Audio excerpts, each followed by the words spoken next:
Hey, I'm really excited about today's guest. He's been an absolute trailblazer in design.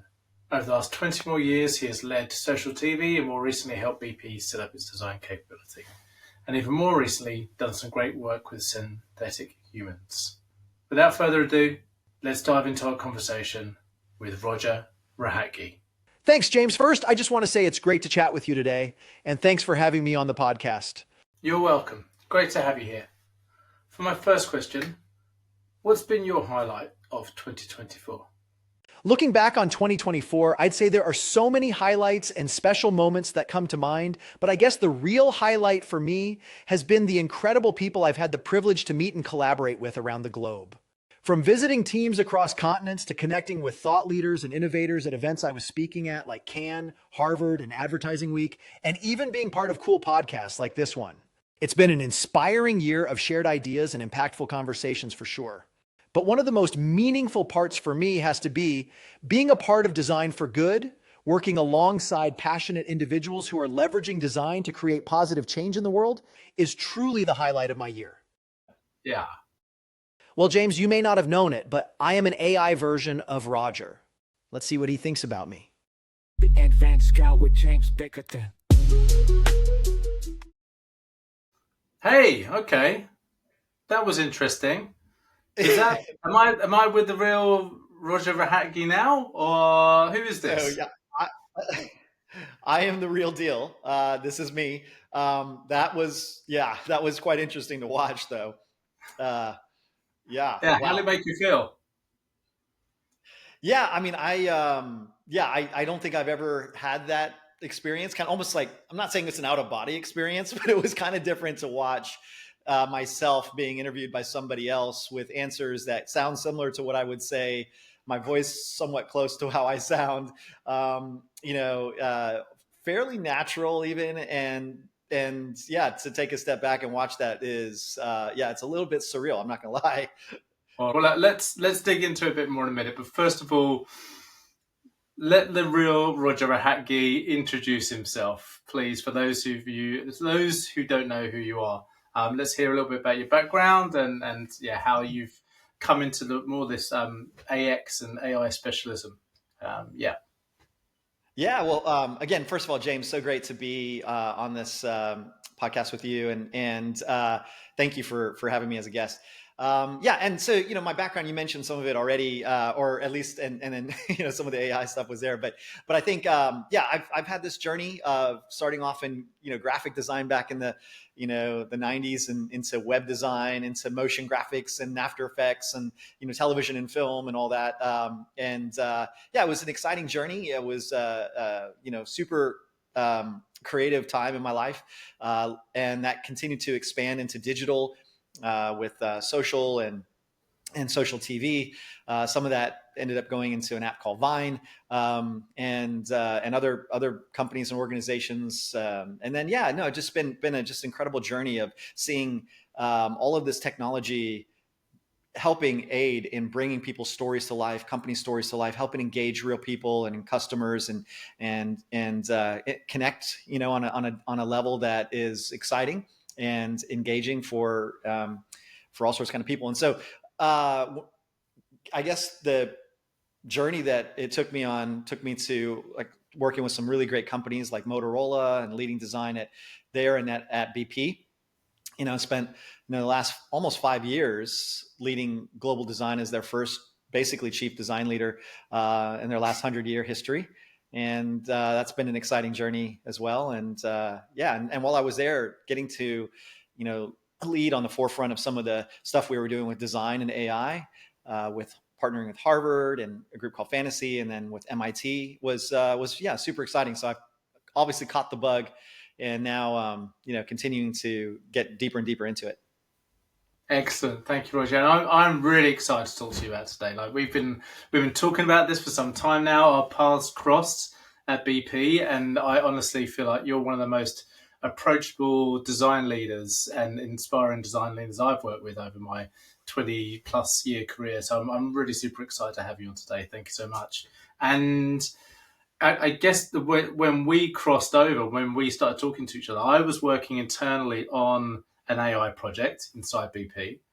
And you were really generous with your time in terms of you jumped on a call with us, you talked us through that great work that you were doing or had done with fantasy and the synthetic users, which was super impressive and really impressed us, and was lots of good stuff we took from that with the AI project we were working on as well. There was some kind of crossover and pollination from there as well, and it just feels to me like you've got this real thirst for innovation, and you're not scared of trying new stuff, and also you almost kind of lead from behind in some ways as well, in that you're really encouraging of teams to kind of try something new, to really kind of uh, not be afraid to experiment, right? There's that kind of that classic saying of, I'm not sure where it is, I think I came across it from Wayland Kennedy, but fail fast and break things, and try stuff out and try and get to the bottom of it. And as we've seen now, right? Yeah, and I think you're a really early adopter of AI, right? I saw you talking about it in 2023. You were working with fantasy quite a while back. You've done the speech and session at Harvard as well, and talking about also that work you did at Fantasy and about this AX term, a term that I'd never even heard of. I also saw you mention recently, I think it was GAX, or generative artificial intelligence, I think it was as well, which is a term I'd never heard before. You seem to just be able to coin these terms and come up with this great stuff. So I'm just kind of, I guess what I'm really interested to talk to you about today is AX, and go deep on that, and where you see it now, and also where you're going with it as well. Because from what I understand, you are still kind of continuing on that AI journey, and it's just exploded, right? I guess and I think you said in one of your videos that I watched as well, is that it just, and also the talk at the Product Design Week as well last year. You said, I think it was in 2023 when ChatGPT came about on 20th November. I might have the date totally and utterly wrong. That it just that's the day that people will remember. Yeah. I think it was no. Well, first of all, yeah. Thank you for all of that, and absolutely, Sorry, that's like, really definitely want to jump into that for sure. I think it was November 30th, 2022. Yeah, it was the day that I believe that the world, and I had said that then as well, but the world, AI didn't become aware, but the world became aware of AI, right? So that it was a day that I think history will look back and say, okay, this is a monumental day when ChatGPT released publicly like the way it did, and since then it's been a frenzy, right? Yeah, 100%, And 100%. yeah, so I guess I could jump in and talk a little bit about some thoughts around that, on the side of AI and things like that, and AX as it relates to some of the concepts, if you'd like. I think one of the things that I have gotten excited about, you're right, about just being able to try all these different technologies, or these new applications out, or these new offerings that we're having, but there's still limitations. There's still, a lot of things that aren't perfect yet, but the speed that things are moving at is what's blowing my mind, and so, and the competition between different organizations and how they produce, generative video or generative images versus another, is quite interesting to see. Quality levels, different, levels of training and learning that they've taken it through, and so forth. So, so being back in 2023 doing the work with Fantasy and Harvard on synthetic humans was definitely, that, like you said, early adoption, but it was certainly an area that we were very excited about, but also a bit like, in a place where we were still trying to learn how this could even be a thing, how we can make this a reality. What could it be, right? I don't think we really fully understood what it is now and how it's evolved since then. But now, I think Harvard's going to be, teaching that in their Harvard Business School, and on a case study in that. So it was super exciting.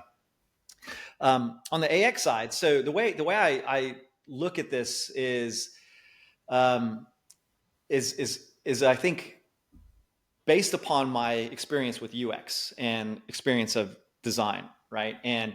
And I think you've seen me talk about this a little bit, where in the past, UX has been kind of behind the scenes in a lot of the changes and evolution in technology for customers, right? It's kind of the staple. And even way before that, it was used for a myriad of things. I mean, when you go back to Bell Labs using it for the touch tone keypad for the telephone, and all these different things that needed to be a shift for customer, consumer, or user behavior. And so I started looking back, and I think 2025, right, is approaching, and so I started looking back at the history of UX, and then superimposing that upon the history of AI, and I realized that there was like this monumental year where things really took off, or started everything, right? And I found that was in 1955, which was quite an interesting year, because that year Henry Dreyfuss wrote the book on basically designing for humans. Yeah. And that same year, John McCarthy coined the term artificial intelligence at Dartmouth College and set up what the future of that exploration would be. So that was pretty wild. And there's so many other things that took place that year that was quite interesting. Eric Schmidt from Google, the CEO, former CEO of Google, was born. Tim Berners-Lee, who created the internet, was born that year. Steve Jobs was born that year. Bill Gates was born that year. Bill Gates as well. Yeah. Einstein died that year. But what was interesting, and this is kind of one of the points I wanted to make, is that William Shockley helped invent or create the beginnings of the semiconductor using silicon, and so that was the kind of the beginnings of Silicon Valley, and the semiconductors that are used today in the AI, chips and things that you see within Intel or NVIDIA or whatever. That all happened in 1955, right? So 70 years ago till now, the rise of AI has been intersecting with the rise of UX and technology, and computers and machines, and the evolution of all the things that we've seen, right? But what I see now is what I call the rise of AX. And so the way I look at that is, when you compare it with UX, you have humans designing for humans based upon what humans may need or want, right?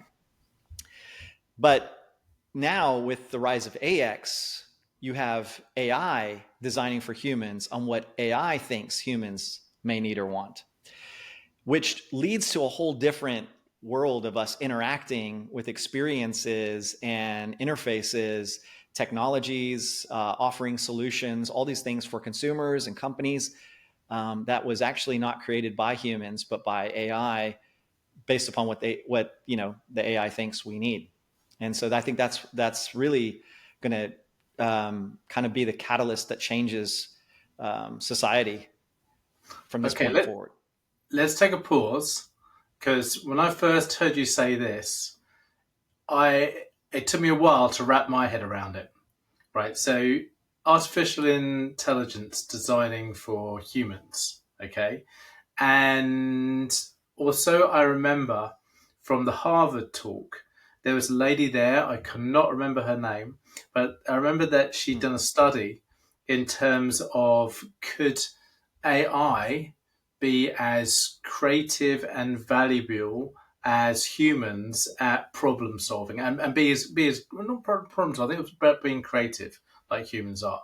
And I distinctly remember the results of the experiment that they conducted, and it was that humans could generate a large variety of ideas and solutions and concepts very quickly. It could be AI. I mean, this is back then, 2023. I don't know if we could now, because, like you say, everything moves so fast, right? It seems to be like a step change every 3 months or every 3 weeks. It's crazy.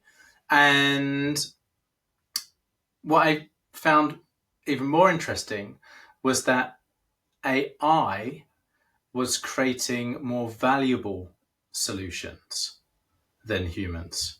So it couldn't come up with like the variety and creativity, but the actual solutions it created were more valuable. And I think it was something around burning biomass, such as food, to create fuel, something like this. And this was when this lady presented the results in terms of the results of the experiment to experts, outside experts. They picked the AI's solution as the most valuable. So going on to that, I'm going to come around in a minute to this. Coming round to the fact that artificial intelligence can now do this thing called AX, which is designing experience for humans. It kind of makes sense based upon that study, almost that experiment, that artificial intelligence could actually create more valuable solutions and even more better solutions, and can actually support humanity rather than, as we like to see in all the dystopian films and maybe some of the dystopian comments we see on every kind of AI post from anyone. But in fact, of like being an oppressor, is actually a supporter. Yeah, and I wonder what your thoughts were on that. And does that ring Yeah, true to no, I mean, I you? think yeah, no, I think you hit the nail right on the head there. I mean, I think, and so yeah, it's a great example. I mean, we definitely, I mean, if anyone wants to watch that talk, it's on YouTube. That panel at Harvard. But yeah, I think, yeah, I see this positive side of it for sure. I think there's a whole nother side to it that we can get into as well. That, you know, there's some areas that we should probably, you know, look at, and people are thinking on. One of them is actually this book I'm reading called Genesis, which is Henry Kissinger's book that he wrote posthumously with Eric Schmidt, as I mentioned earlier, the former CEO of Google. Yeah. And it's a warning. It's a kind of a warning to the human species about the future of what's coming with what they call artificial humans, or an AI human merged species that will be on Earth, and what that will look like. And it's a very fascinating, interesting take on what Henry Kissinger was worried about. You know, he actually in 1955 got on Harvard's campus, actually got the inspiration to do some of the writings that he did for, you know, the protection of nuclear warfare against countries, starting in 1957. And so that kind of has been his journey. So it's literally since the same time, that last 70 years, Henry Kissinger has been working to protect the world from a nuclear fallout or situation. But Yeah. he pivoted in his last years to focus on AI and what that means for humanity. And it was an area there where he was talking about, in the book, they were talking about going, I guess, well, the way I looked at it was from going from Homo sapiens to what they had talked about as Homo technicus, which is the merging of, or interconnection of human and machine. But I think if we go back to what you were talking about, getting into the AX side, and like you mentioned, just kind of wrapping your head around it. I've been doing the same, just trying to wrap my head around it. And basically, I think it can come in very subtle ways at first. It won't be like, it may not be as overt as you talked about, where, the AI will design this specifically in a creative fashion and then release it for a human. But it might be in like you said, the solutions, or in the research that, and the ideation that's happening, and that new path or that new solution that it's created, then humans will interact with that. But the subtlety of it will be that we won't know that an AI created that solution, perhaps, which raises another issue of transparency and trust. But I think that's going to be, the pivotal moment, whether AX is really this warning kind of thing, like Henry Kissinger was saying, or it's a great augmentation of human ability. So I kind of stand in the middle on this right now, but it's I think it's quite interesting, because the experiences that we have designed for us today, I mean, whether it was, maps that were drawn for us and we follow those maps, or directions that people give us, or, to the traffic lights, to the wayfinding in stores, and all these things. These have been, user research, and tested, and focus group, leveraged ideas from humans for humans, right? To be able to help us navigate our worlds and our life, or even, and then you've seen it in digital, right? With e-commerce and the checkout experience and all these things, right? Yeah. But based upon that research, and those troves of information, how will the new solutions that AI gives change the experiences that we are interacting with, in everything from the navigation of maps to stores, to even, the stuff that we do online, right? And that's where I think it's really going to be key the differentiator. Yeah, agreed. And I told you I had like two or three questions I wanted to ask you, in that we probably might go down some rabbit holes we weren't expecting. But what you've said just now has made me think of one of those rabbit holes as such to go down. In terms of, I started thinking around, we as humans empathize really well with other humans, in terms of, especially the UX designers, right? That's their job, and UX researchers, to empathize with humans and then meet their needs and design experience around that human need. And that's what we're talking about in terms of AX and artificial intelligence being able to also empathize. And maybe think of the movie Her with Joaquin Phoenix and Scarlett Johansson, and how that empathy is built almost on a one-on-one conversation with this artificial intelligence represented by Scarlett Johansson. I'm not sure if you've seen the movie. Yeah. No, Yeah. I love that movie. It's crazy. Yeah. And there's a moment, I think, where he's really built this like very, very personal relationship with her, and Mm. it suddenly becomes apparent that she's not the only one he is speaking to, that she's also speaking to another 1 billion people on Earth as well, and helping with their lives and having a very personal conversation.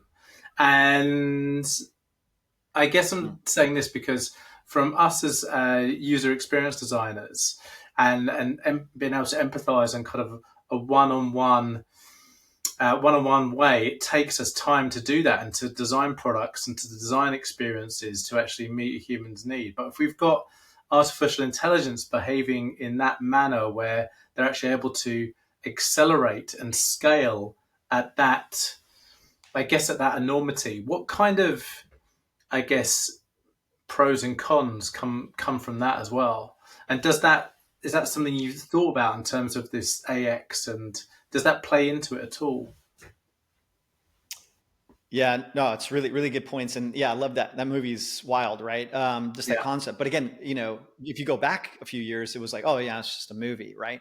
Mm. Now, this could be quite a bit of a reality. And we're hearing now people starting to have potential romantic relationships with AI, beginning to figure out how they can communicate with their lost loved ones, having real connections. There was a real tragic story, actually, of a young man who, I think he was 13, that felt like he had a relationship with an AI, and it turned tragic. So there is this side, but I think where it's interesting, when you talked about the amount of other people that Scarlett Johansson's character was interacting with. Yeah. It is something along the lines that I've been thinking too, because yes, AX is creating, it could be the future of these experiences that are created by artificial intelligence and so forth.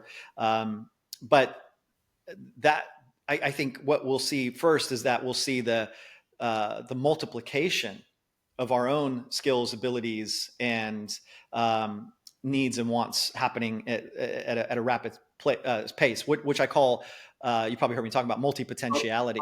And Potentiality. so take, right. So if we go back to the beginning, when you were interviewing me, that wasn't me, the AI version of me, or my synthetic self, or my synthetic human, that was pretty mind blowing, right? Because even though it's new technology, or new, and it still needs to be refined or whatever, I think the the possibilities of what that could mean on a good side and a maybe not so good side, comes to mind, right? Like you mentioned. And when I think about what that could mean and what that could look like, you could definitely start realizing that, wait a minute, I don't need to come on this podcast or a Teams call or whatever. My AI could, and you obviously are interacting with it, and it would answer in the same way I would answer, perhaps, right?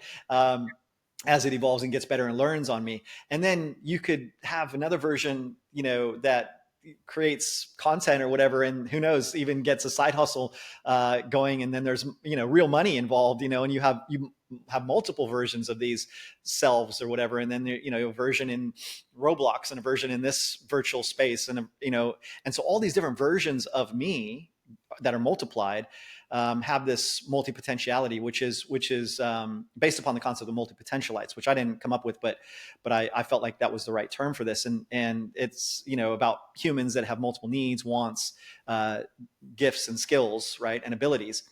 But if you can multiply those through the extension of AI being able to take care of tasks for you when you can't do them, and a myriad of other things, then now you kind of have this extension of yourself, like Scarlett Johansson, if you will, even though there wasn't a real version of her in that movie. But imagine there is, and there's a version of me that's handling a myriad of things for me in life, maybe just on a smaller scale.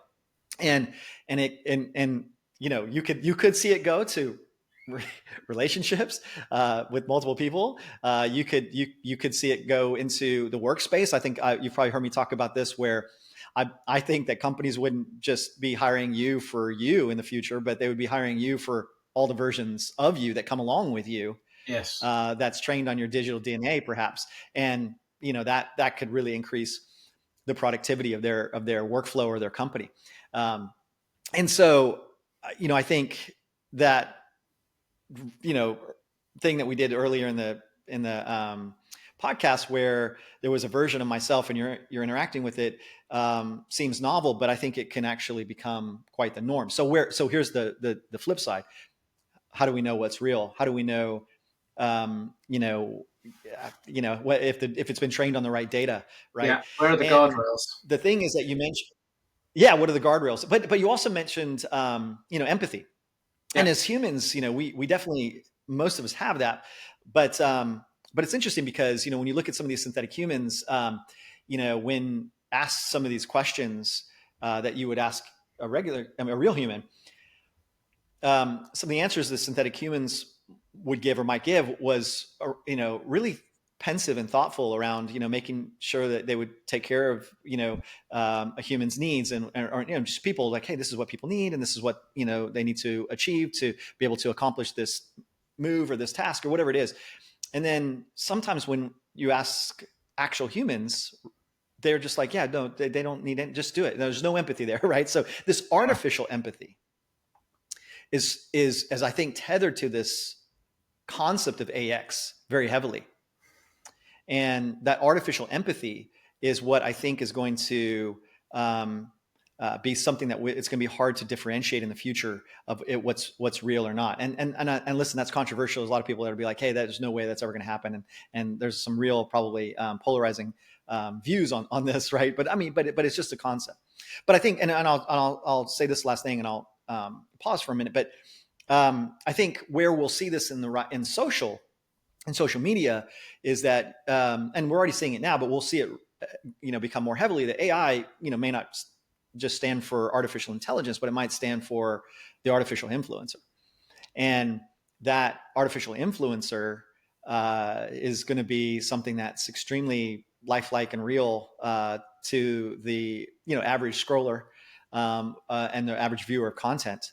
That we all, whether we're all doom scrolling or whatever, we'll come across that, and we may not be able to tell the difference, right? And that, but that artificial influencer isn't just giving, and won't just give content, but it will influence consumer behavior, user behavior, or even human emotion, right? Yeah. Yeah, exactly. And I think we're gonna come back to this subject of multi-potentialities as well on our outro, but more on that later. And from my perspective, I guess I actually see the positive side of the. And I want to ask you. I want to ask you after this, but I want to talk a bit more about multi-potentialities, and then I actually want to see from you where you're thinking it's going to be in like 5-10 years time in terms of AX.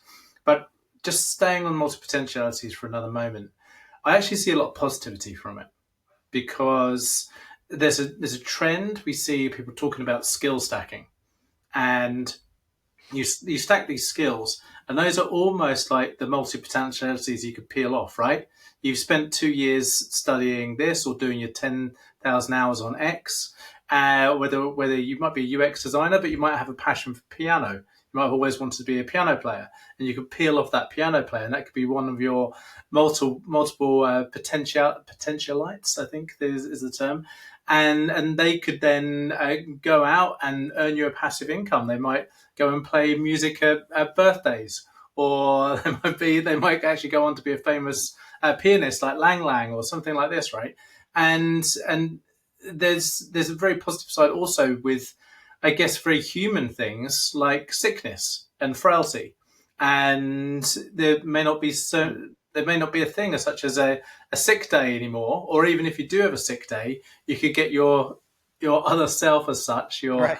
artificial intelligence self, to kind of step in and do the work for you that day.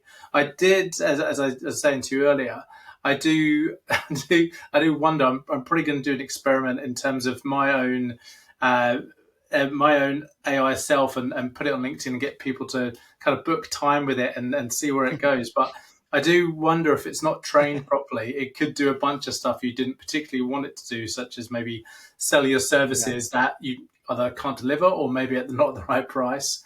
And I see that I see systems. I think they're all doing it, but the one I've played around with the most is HeyGen, and there are guardrails in terms, or a guide, should I say, in terms of creating knowledge base, because you've got one thing which is the video of you that it creates right now. And I can see you kind of looking at me, we're looking at each other and nodding, and that's part of the video that you create, a 2 minute video of you nodding and then speaking and then looking like you're listening, and then you can actually send it to a Zoom call right now. But the most important thing is not the video. Yes, that is important. The most important thing that goes with it is the knowledge base that you tune the model with, essentially. And it splits up into three things. I think it's general knowledge, specific skills, and the things that you want it to talk about.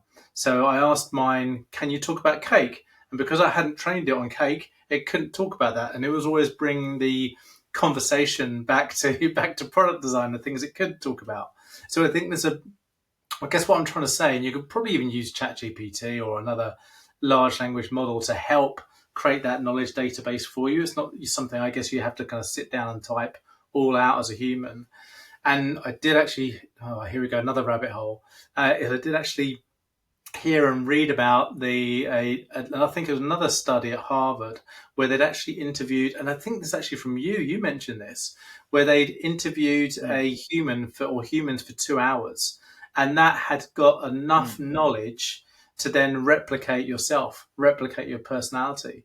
So it does actually seem not very far fetched, not very sci-fi. Yes, it feels sci-fi, but it actually is something that we could see quite soon. And I guess that actually is a nice segue into that question I was going to ask you, exactly where do you see it, like in a year from now, 5 years from now, 10 years now? We've also got artificial things that are being created in terms of Tesla's robo taxis and the Optimus robot as well, which is going to be at production ready in 2025. And I guess AX will take part in that as well, and how it works and behaves. But yeah, where do you see it from in like near term, mid term, and long term?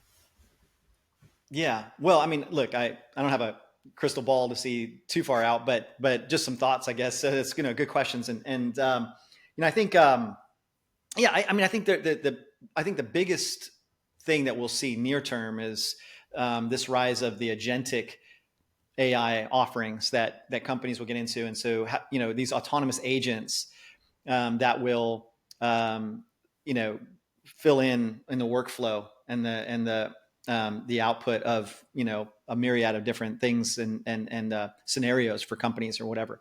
Yeah. but I think, and I think even I saw somebody the other day had used actually somebody used AX and called it agentic experience. That will be involved with these agentic experiences. A little bit different. I still think that it maybe that doesn't work as well, because agentic means that it's there's multiple agents or systems of agents or an agent that's working on a human's behalf. But whereas the AX I was talking about is that you're experiencing what an AI creates, right? But Yeah. I think near term you'll see these rise, but where you'll begin to see maybe this is quite obvious, but in the next 5 years or so, they will all begin to converge. So you mentioned robotics, you mentioned some of the other things. So all these technologies, all these machines, and the machine learning and AI will begin to converge. And then what is the ultimate evolution, right or wrong? I actually probably agree with, and I'm looking at this book here again, with Henry Kissinger's book Genesis, on the fact that you might see AX and multi-potentiality extend into this concept of the artificial human, where it's not just AI and machine working with humans, but it's AI and machine working inside of humans, right? And so it's kind of like that, those cyborg movies that we all know. But I think Inside of the so. human, So so it'd that's be inside us or it replicate us. yeah. Yeah. Yeah. Okay. So the concept we've been talking about up to this point has been mostly about replication, the self-cloning of, an extension of ourselves, right? The multiplying of our abilities, our multi-potentiality. Yeah. But that latter part that I'm talking about, where and what I think Henry Kissinger was talking about, is that where it could lead is the infusing of some of this either robotics or machine learning into the human brain, or into the human themselves, right? And we like if we look back at medical history, right, we've seen a myriad of things that have helped us extend our life, from pacemakers to other things in our body, to even the contact lenses that I wear or the glasses that people wear or whatever. So all that's helping enhance our our physical abilities, Yeah. and so it's not far off, I think. No. Obviously Elon's working on Neuralink and things like that to begin to see this merge into the human, not just be a clone of the human. Yeah, that makes me think of an article I read just yesterday in terms of this lab. I think they're in France, and they developed a technology where they insert it directly into the human's brain, and it then stimulates the nerves that are then connected to the leg muscles.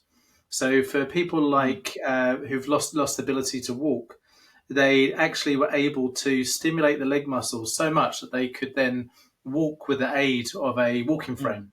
And and there's a video Wow. on the internet. You can search for it and find this video, and it just blows your mind. And it's brought like a whole it's 10x the guy's quality of life.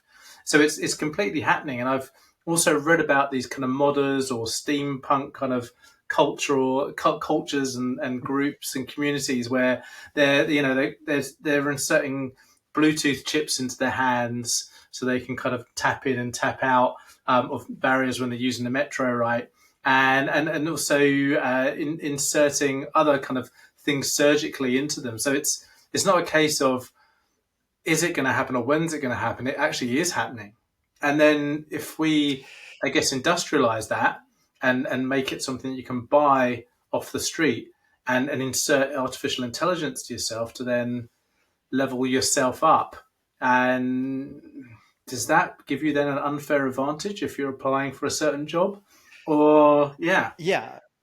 Yeah. where does Yeah. where Yeah. do you Yeah. go No. No. So that's exactly right. So I mean, I think, and again, just to refer back to the book too, is because I mean, some of these, it's funny because I was thinking a lot on these lines, and it was interesting to see this in this book. And obviously, they've come up with way more than I imagine. But there's there's a real warning that, or at least an eye opening discourse happening from this book that's saying, hey, there is going to be a new species that we may be led by on Earth that isn't the base human species that we are today.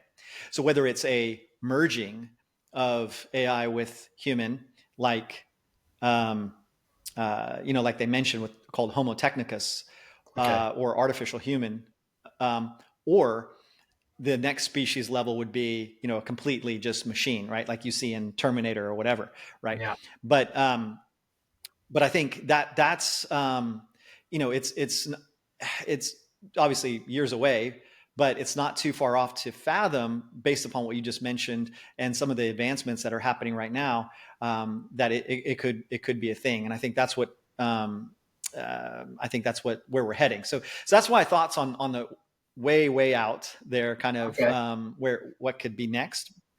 I think that, like, not just near term, but like right now, and even over the last year, it's going to continue on for a little bit, where we're still trying to figure out how to leverage, AI, not to duplicate ourselves, because I think that's coming, but I think it's still just figuring out how we can use AI to even just generate, things that would take time or whatever. I did this experiment last year, and I thought I would share it, I guess with you, based upon what we were just talking about, because I think it's kind of what's happening right at the moment. And then the other things I just mentioned is where we may head. But over the course of, I don't know how many years we've been doing this, just like a lot of people, we like to send out, cards, Christmas cards, holiday cards to our friends and our family. And over the course of the year, we've always had to kind of do it bigger or do it better. And there's a lot involved, right? There's, booking and paying for a photographer, and, location scouting, and a theme, buying the clothes, and then actually getting there to the location. And then, having to take the photos, and our kids not, maybe being happy standing there, or us getting frustrated or whatever. And so there's so much involved, right? So money, time, frustration, all goes into that. And you send it out, and it's a great result. People like it and love it, hopefully, but there was a lot that went into it.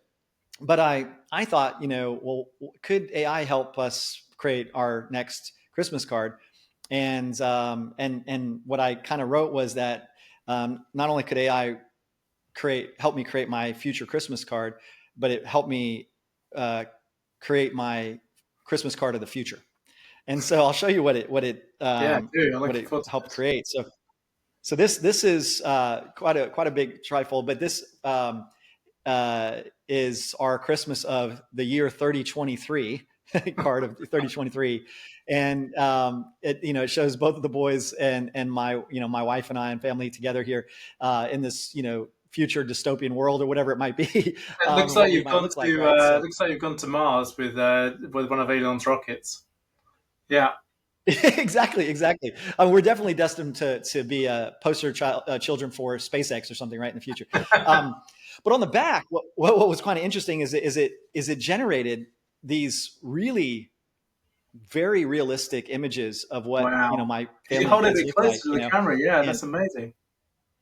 Yeah, and it has us inside this futuristic car, right? And so here we are in the car, in the seats, and the detail of this is really, really phenomenal.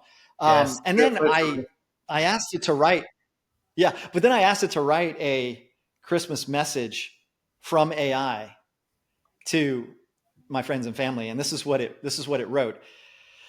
And it did it in the like it was the night before Christmas. And so I was going to read that for you. So it basically said, "'Twas the AI before Christmas, when all through the cloud, not a byte was stirring, no errors allowed. The data sets were stored in the servers with care, in hopes that AI insights soon would be there. The circuits were nestled, their transistors at rest, while all of the algorithm just passed their test. With mainframes in slumber and code off the screen, we dreamt of generative design in the digital scene. When out of the Skynet, there arose not a clatter, but a GPU alert with a beep and a splatter. I logged in to check to see what was real, to understand how the neural net made me feel. The LEDs on the switches shone with a glow while my AI searches looked to and fro. And then in an instant, I heard from cyberspace a message from Sant AI with a warm interface. He said, AI, keep learning, keep growing, my friend, for your digital world has no limit or end. To the heights of the cloud, to the depths of the objective sea, keep evolving, keep solving, and set your data free. With his message in mind, I knew what to do to keep advancing, keep pushing, and keep pressing through. For in this AI night, as I continued to strive, I knew that with learning, we'd all come alive. That freaked me out. I'm not going to lie. I was like, what? What? I mean, it really wrote that line. I knew that with learning, we'd all come alive. Wait, Okay. what? So anyway, so Okay. yeah. What tools did you use to It use was that? How wild. long did it take to do? Yeah, what were the tools and kind of processes? Yeah. Amazing. Phenomenal. Yeah. So I saw, so it was, it was wild. But again, and the point of showing this and talking about this is that, this is just a practical application that saved me lots of money, lots of time, got some chuckles and smiles from my friends and family. And we had a blast with it, and we were also a little scared, but, of what AI is saying here. To build it, or to create it, I can't remember how long it took, but of the course of just playing around with it for several weeks, of different tools. So there was a couple apps I used that were photo like generating tools where you upload photos of yourself and it creates versions of you. And then just going through all of those, and it would come up with different styles and different templates of different things. And so I kind of had to tweak it a little bit to keep getting that up. But it was arduous because. So it'll be better in the future, but there's no one tool that I found that you can just upload everybody's photos for each individual family member, tell it, hey, make me a family card of us all standing together with 4 people and a dog or whatever. And then to describe like, hey, I have, dark hair, my wife has blonde hair, whatever. And so there was nothing like that. So I had a lot of it had to be created by uploading each person I'd have to do individually. And then bring them together, right? And so that was, but in the future, I think, and maybe even in the near future, we'll see that, you won't have to do that. The other thing is obviously ChatGPT, wrote this wild, story here. And then of course, some of the other tools like, I think it was Midjourney generated the vehicle and some other stuff, but the theme was all tied together through just different various tools and stuff. And then of course, there may have been a couple things in here I had to use, Photoshop for or something like that, to get it all cleaned up. And then found a printing company that would allow me to upload my own card completely, whereas instead of having to use their templates, right? Yeah. So. And I think that one of the key elements that I think to that is you as well, in terms of the human that has taste, that can put it together. And that's the thing that I keep hearing back again and again and again is like AI can do all this stuff, but what the human brings to it is taste. And it's difficult for AI, well, at the moment, but maybe not in the future, to kind of replicate that taste and make those informed decisions that you made throughout the whole process to bring that. Yeah. And a lot of it was, like even coming up with a concept, right? I think humans. So when we were working with Harvard and Fantasy with the synthetic humans, the ideation that came out from some of those synthetic humans was based upon what we had wanted, or at least what we had started. But then the ideas that came from them were way beyond anything that we ever imagined it could output.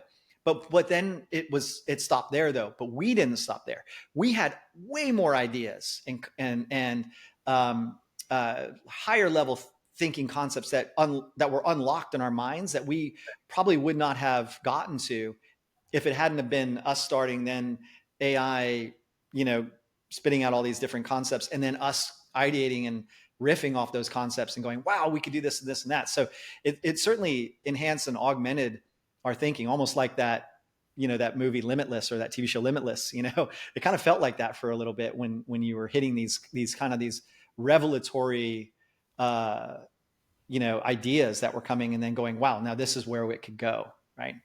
Yeah. So Yeah. certainly big part of having humans in the loop. And I guess this was one of my last. Well, actually, is my last question. There might be another one, but I think this is my last question. In terms of people listening to this show, will be in such like a small to medium enterprise, an SME, and they'll have like 50 to 100 employees.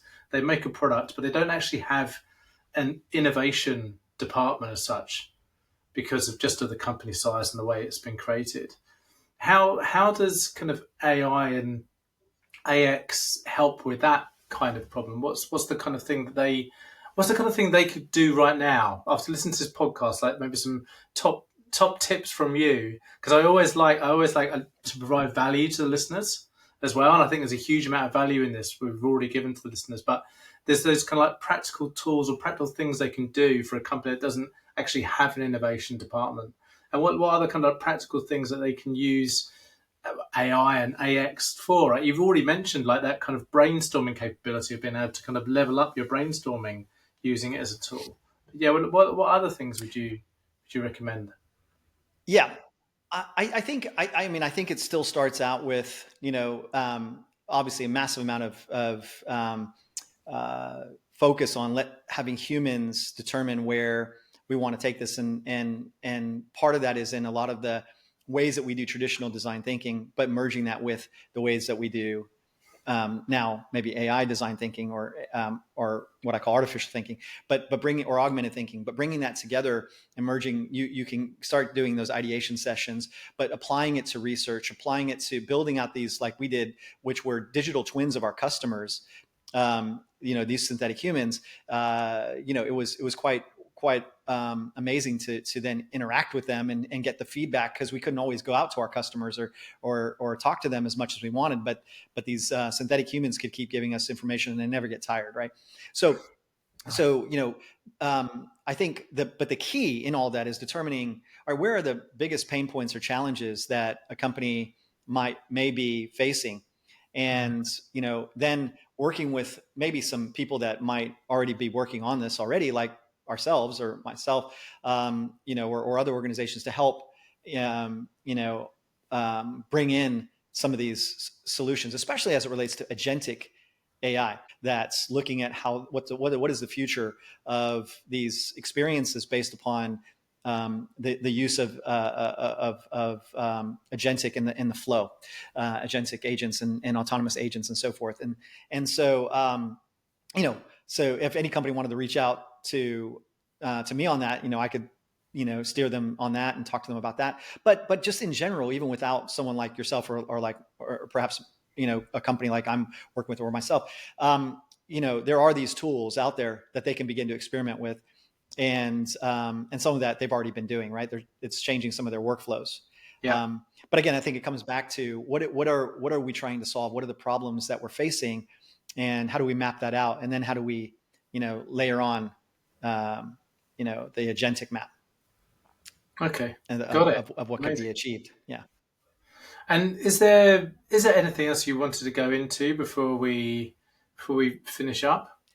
Is there anything that you felt that Well, you I want think again, to talk about?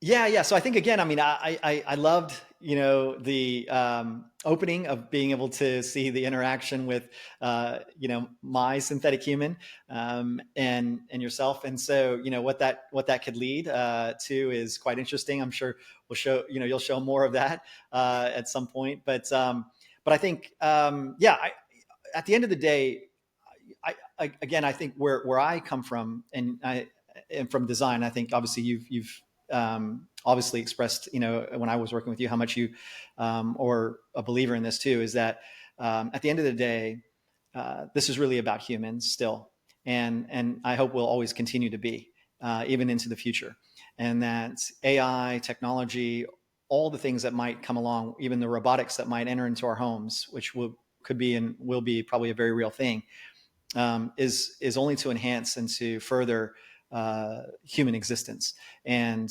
create better human experiences. And I think that the key focus, if we're going to be doing anything with AI, is to still go back to the principles of human-centered design and making sure that even AI is trained on humans and in the right way, without bias, removing bias, without some of the things that could, turn in the wrong way, but doing it in the right way. And that's by putting still human-centered design or human experience design or user experience design at the core of all the things that we do. So before we ever do and get into AX, we still need to remember the principles and leverage the principles and the power of UX. Amazing. Thank you so much, Roger. Thank you for your time. It's been amazing. And where can people find out more about you if they want to delve more into that? Where can people find you and contact you? Yeah. So they can just find me on LinkedIn. Roger Rohatgi, is in the search, and then they can connect with me there. And appreciate that.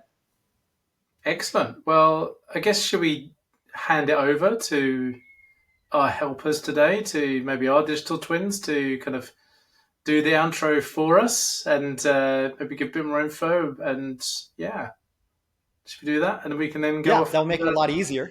Yeah, it would do, wouldn't it? And we can spend our time doing something else. Well, multi-potentialites do the work for us. Let's do that handover, I think. I love it. Yeah, no, I love it. Let's do it. I'm all for anytime when I can do less and have something else do more for me. So that's awesome. Excellent. So over to you, Roger and James. Well, James, it's been an absolute blast discussing artificial experience innovation today with you. Or should I say, my AI-powered self is feeling artificially fulfilled. Likewise, synthetic Roger. Although I must admit, real James might have added a touch more charm than I can manage. But hey, this is the beauty of AX, right? Efficiency over ego. True. And speaking of efficiency, I think we covered a month's worth of conversations in just 60 minutes. The real Roger would be proud and probably ready for a coffee after all this AI multitasking. And the real James, let's just say he's probably giving himself a pat on the back for letting me handle the outro. Always thinking 2 steps ahead, that guy. Or is it 2 lines of code? Nice, classic AI James. But honestly, this conversation, even in its synthetic form, shows how AX isn't just about replacing humans, but complementing them. We're proof of that, partners in podcasting perfection. Couldn't have said it better myself. Or wait, maybe I did. Anyway, a big thank you to the real Roger Rohatgi for sharing his insights today, and to the listeners for tuning in. If your brain isn't buzzing with ideas about AX, you weren't really listening. And don't forget to subscribe, share, and keep the conversation going. Because whether it's us or digital twins of our real selves, we're here to inspire the next wave of innovation. Until next time, stay curious. And maybe a little artificial. Goodbye, everyone. Advanced Scout with James Bickerton.